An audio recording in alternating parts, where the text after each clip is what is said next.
Meeting in person for the first time in more than a year, the leaders of the world's two largest economies say they're finally done giving each other the cold shoulder. He and I agreed that each one of us could pick up the phone, call directly, and would be heard immediately. The 4-hour meeting between Presidents Joe Biden and Xi Jinping was meant to steer the relationship between China and the U.S. toward a more positive path.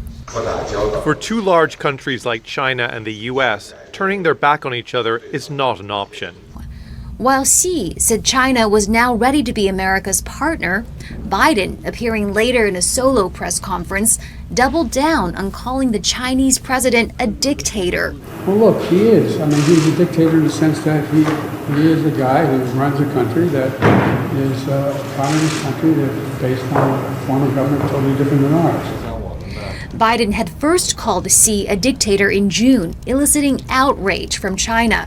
But now, Xi appeared to brush off the remark.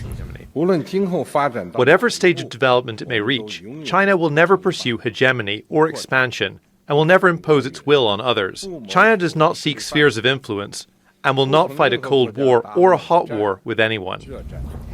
Taiwan, trade, and human rights issues remain points of contention, but the meeting elicited a commitment to maintain military communications between the U.S. and China and a pledge to work together to combat the production of fentanyl. That illegal drug and other synthetic opioids are killing more than 150 people a day in the U.S. And the final message from both sides, the principal success was that the meeting took place at all. Heidi, Zhou-Castro, Al Jazeera, Washington. Make sure to subscribe to our channel to get the latest news from Al Jazeera.